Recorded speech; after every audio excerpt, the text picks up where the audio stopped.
السلام علیکم، میرا نام شبانہ تبسم ہے اور میں میٹرک بی کی کلاس ٹیچر ہوں اور میں آپ کو اسلامیت پڑھاؤں گی۔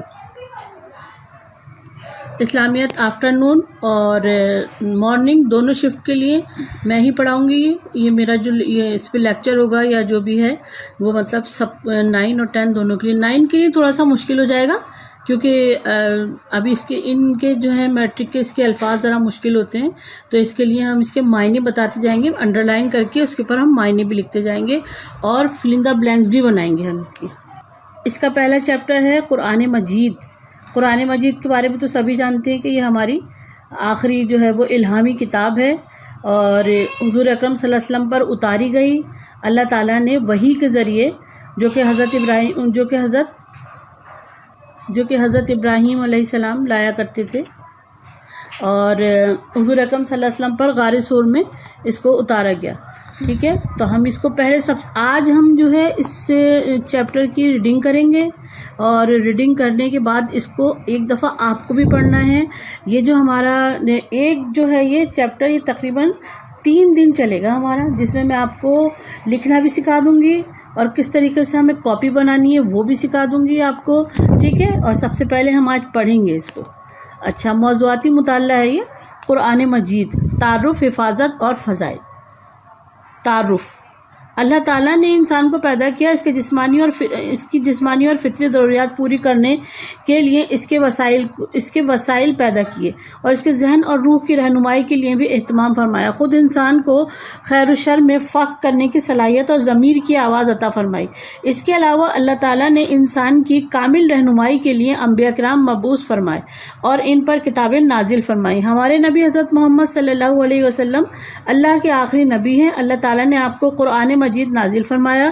یہ اللہ تعالیٰ کی آخری کتاب ہے، تمام بنی نوع انسان کے لیے ہدایت کا دائمی ذریعہ ہے اور تمام سابقہ آسمانی کتابوں کی تصدیق کرتا ہے۔ جتنی جو 4 کتابیں اللہ تعالیٰ نے ہم پر نازل فرمائی تھی ان کی سب سے جامع جو کتاب ہے اور جس کی تصدیق اللہ تعالیٰ نے بھی فرمائی ہے کہ اس کے اندر زیر زبر کا پیج بھی قیامت تک نہیں ہوگا، ایسے ہی رہے گی یہ کتاب، وہ ہے صرف قرآن مجید۔ اللہ سبحانہ تعالیٰ نے پچھلی امتوں کے لیے بھی انبیاء مبعوث فرمائے تھے اور ان میں بعض پر اپنی کتابیں بھی نازل فرمائی تھی۔ اللہ تعالیٰ نے 1,24,000 پیغمبر دنیا میں بھیجے انسانوں کی رہنمائی کے لیے، لیکن کتابیں جو تھیں وہ صرف 4 خاص پیغمبروں پر نازل ہوئیں، جس میں سے قرآن مجید جو ہے وہ ہمارے آخری نبی حضرت محمد صلی اللہ علیہ وسلم پر نازل ہوا۔ لیکن ان انبیاء کی تعلیمات اور ان پر نازل شدہ کتابیں اپنی اصلی حالت میں محفوظ نہیں رہیں۔ اللہ تعالیٰ کا ارشاد ہے، وَأَنزَلْنَا إِلَيْكَ الْكِتَابَ بِالْحَقِّ مُصَدِّقًا لِمَا بَيْنَ يَدَيْهِ مِنَ الْكِتَابِ وَمُهَيْمِنًا عَلَيْهِ۔ المائدہ ہے یہ اور آیت نمبر 48 ہے۔ اچھا، ان انبیاء کی تعلیمات یعنی کہ جو کتابیں پچھلے جو انبیاء جتنے بھی آئے ہیں وہ اپنی اپنی قوموں کے لیے ہدایت کا سرچشمہ بنے ہیں، لیکن حضور اکرم صلی اللہ علیہ وسلم کیونکہ تمام عالم اسلام کے لیے تشریف لائے اور سب کے لیے جو ہے وہ سب کے عالم تھے اور انہوں نے سب کو ہی تعلیم دی ہے اسلام کی۔ اور تمہاری طرف ہم نے یہ کتاب نازل کی یہ حق لے کر آئی ہے، اس سے پہلے جو آسمانی کتابیں آئیں ان کی تصدیق کرنے والی ہے اور ان کی محافظ و نگہبان ہے۔ محیمن کا مطلب ہی محافظ اور نگہبان ہے، یعنی کہ پچھلی کتابیں جتنی بھی آئی ہیں ان کے اندر کچھ نہ کچھ رد و بدل کر دیا گیا ہے، زمانے کے لحاظ سے، وقت کے لحاظ سے۔ حالانکہ ان کتابوں میں بھی دین کی باتیں ہی تھیں، اچھی باتیں تھیں، لیکن ان کے اندر جو تبدیلی کی گئی تو اس کی وجہ سے وہ جو ہے محیمن نہیں کہلائے گی۔ محیمن جو ہے وہ قرآن مجید کہلائے گی، کیونکہ اس کے اندر ازل سے لے کے ابد تک کوئی بھی تبدیلی نہیں ہوئی ہے اور نہ ہی ہوگی۔ قرآن مجید کو پچھلی کتابوں کے لیے محیمن کہنے کا مطلب یہ ہے کہ ان کتابوں میں جو تعلیمات اور عقائد اپنی اصلی حالت میں محفوظ نہ رہ سکے، انہیں قرآن مجید نے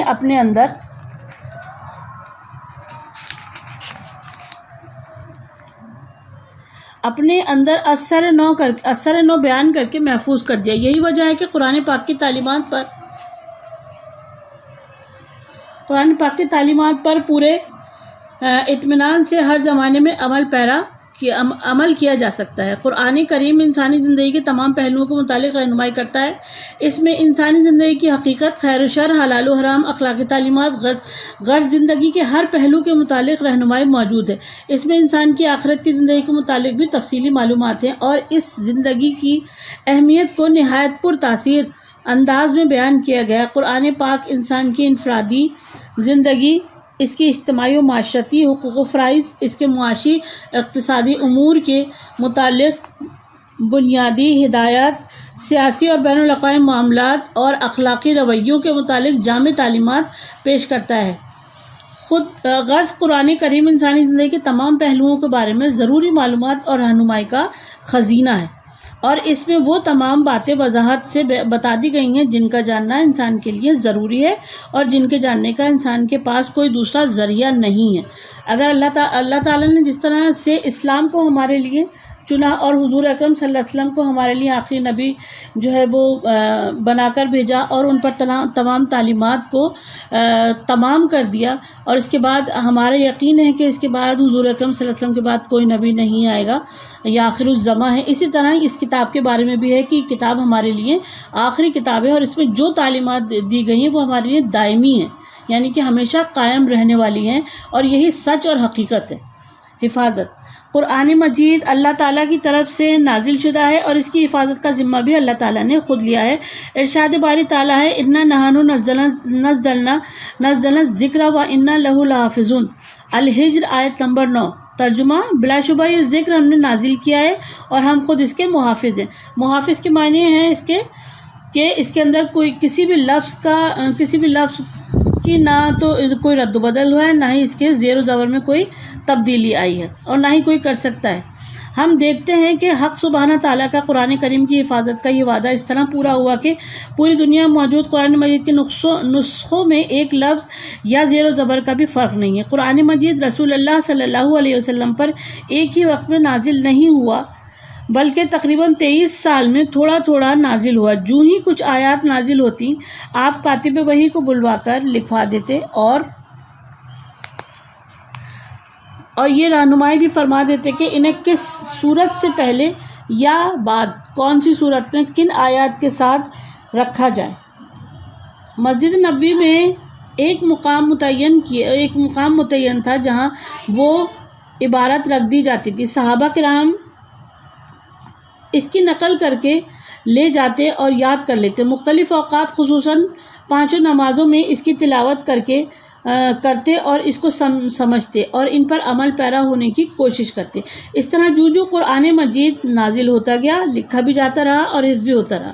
اس عمل میں صرف مرد ہی نہیں بلکہ خواتین بھی شامل رہیں، حتیٰ کہ نبی اکرم صلی اللہ علیہ وسلم کی حیات طیبہ کہتے ہیں کہ جب وہ زندہ تھے، حضور اکرم حیات طیبہ میں ہی مکمل قرآن کریم اکثر امہات المومنین، حضور اکرم صلی اللہ علیہ وسلم کی بیویوں کو کہا جاتا ہے امہات المومنین، یعنی امت کی مائیں، اہل بیت، صحابہ کرام اور صحابیات صحابہ کی بہنیں، مائیں یا بیویوں کو حفظ ہو چکا تھا، اور متعدد یعنی بار یا کئی بار صحابہ کرام نے اس کی مکمل نقل کی جمع ہے نقول بھی تیار کر لی تھی۔ رسول اللہ صلی اللہ علیہ وسلم کی رحلت کے مطلب انتقال کر جانا۔ رحلت کے بعد حضرت ابوبکر صدیق نے رسول اکرم صلی اللہ علیہ وسلم کے لکھوائے ہوئے تمام اجزاء یہ 30 پارے ہیں ہمارے، ٹھیک ہے، ان کو اجزاء کہا جاتا ہے۔ اجزاء کو آپ کی مقرر کردہ ترتیب کے مطابق یکجا، یعنی کہ ایک ساتھ یکجا کر کے محفوظ کر لیا۔ آیات کی ترتیب اور صورتوں کے نام وہی تھے جو رسول اکرم صلی اللہ علیہ وسلم نے اللہ کے حکم سے مقرر فرمائے تھے۔ حضرت عثمان نے اپنے عہد خلافت میں اس کی متعدد نقل تیار کرا کے تمام صوبائی دارالحکومتوں میں ایک نسخے کے طور پر بھجوا دی۔ اچھا، پہلے کیا ہوتا تھا کہ قرآن کریم جب نازل ہوتا تھا تو اس کو درختوں کی چھالوں پر، پتھروں پر یا سلوں پر، جیسے اس ٹائپ کے پتھروں پر جو ہے وہ لکھ لیا جاتا تھا اور پھر اس کے بعد اس کو یاد کر لیا جاتا تھا، ٹھیک ہے۔ لیکن عہد عمر میں، یعنی کہ حضرت عثمان غنی کے عہد خلافت میں اس کو باقاعدہ ایک کتاب کی شکل دے دی گئی، اور تمام جو بادشاہ اور حکمران تھے ان کو ایک گفٹ کے طور پر تحفے کے طور پر ان کو بھجوا دیا گیا۔ قرآن مجید میں جو کچھ بیان ہوا ہے وہ یقینی علم اور حقیقت کی بنیاد پر مبنی ہے اور اس میں کسی شک کا گزر نہیں ہے۔ اس میں ہر زمانے اور ہر خطے کے تمام انسانوں کے لیے مکمل ہدایت رہنمائی موجود ہے، اور انسان کی دنیا اور آخرت کی حقیقی فلاح کا دار و مدار بھی اسی پر عمل کرنے میں ہے۔ اس لیے قرآن حکیم کو بڑی فضیلت حاصل ہے۔ جس طرح یہ کلام تمام کلاموں سے بہتر ہے، اسی طرح وہ انسان بھی تمام انسانوں سے بہتر ہے جو خود اس کا علم حاصل کرے اور اسے دوسروں کو بھی سکھائے۔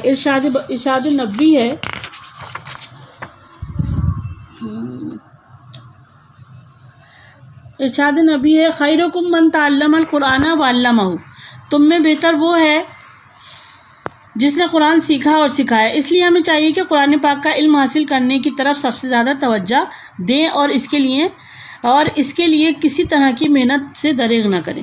قرآن کریم کی تلاوت بڑی نیکی ہے، اس کے ایک ایک حرف کی تلاوت پر 10 نیکیاں ملتی ہیں۔ اس پر عمل کے نتیجے میں اللہ تعالیٰ دنیا اور آخرت دونوں میں عزت و سرفرازی عطا فرماتا ہے۔ اس سے منہ پھیرنے والے ذلیل و خوار ہوتے ہیں۔ تاریخ گواہ ہے کہ مسلمان جب تک قرآن کی تعلیمات پر عمل پیرا رہے، دنیا میں غالب رہے۔ جب انہوں نے اس کی طرف سے غفلت برتی تو عزت اور سربلندی سے محروم ہو گئے، جیسا کہ آج کل حالات چل رہے ہیں۔ آپ لوگ خود دیکھ رہے ہیں کہ کتنی بے حیائی چھا گئی ہے تمام لوگوں میں، عورتیں پردہ نہیں کرتی ہیں اور بہت سی ایسی باتیں ہیں مطلب جو کہ ایسا ہونا نہیں چاہیے، جو کہ اسلام میں جائز نہیں ہے۔ وہ تمام باتیں جو ہیں وہ آج کل ہو رہی ہیں اور آپ دیکھ رہے ہیں کہ کتنا عذاب نازل ہوا ہے۔ اللہ تعالیٰ ہمیں اس عذاب کو ہمارے اوپر سے جو ہے وہ جلد سے جلد ہٹا لے، اپنا رحم کرے۔ عزت و سربلندی سے محروم ہوگا، یہ بات رسول اللہ صلی اللہ علیہ وسلم نے پہلے ہی ارشاد فرما دی تھی کہ اللہ تعالیٰ بہت سی قوموں کو اس قرآن کی وجہ سے سربلندی عطا فرمائے گا اور بہت سی دوسری قوموں کو اس سے غفلت کی وجہ سے گرا دے گا۔ اس لیے ہمیں چاہیے کہ ہم قرآن پاک کی تلاوت کریں، اس کو سمجھیں اور اس کی تعلیمات پر عمل کرنے کی کوشش کریں۔ یہ ہم نے پورا پڑھ لیا ہے، چیپٹر اس کا کمپلیٹ ہو گیا ہے قرآن مجید کا۔ اچھا، اس کو آپ ایک بار اور ریڈ کریں گے کیونکہ اس کے الفاظ تھوڑے سے مشکل ہوتے ہیں۔ جو الفاظ آپ کو مشکل لگیں اس کو آپ انڈر لائن کریں، جیسے کہ میں نے کیا ہوا اس کو، ٹھیک ہے۔ آپ کو اگر معنی نہیں آتے بالکل بھی نہیں لکھیں، یہ میں آپ کو اگلی کلاس میں بتاؤں گی جو ہماری نیکسٹ ہوگی کلاس، اس کے اندر کہ آپ کو کس طرح لکھنا ہے، کاپی کو کس طرح ہم نے ڈیوائڈ کرنا ہے اور اس کو لکھنا کس طرح ہے، اور میں آپ کو جو اس کے سوالات ہیں اس کو بھی ہیڈنگ کے لکھوا کر اور میں لکھوا دوں گی۔ آپ نے ابھی لکھنا کچھ نہیں ہے، ابھی آپ نے صرف اس کو ایک بار اور ریڈ کرنا ہے اور اس کو جو اس کے یہ الفاظ ہیں اس کو انڈر لائن کریں گے اور ہم فل ان دا بلینکس بھی ہم نکال لیں گے اس سے۔ اچھا بیٹا، اللہ حافظ۔ اب بس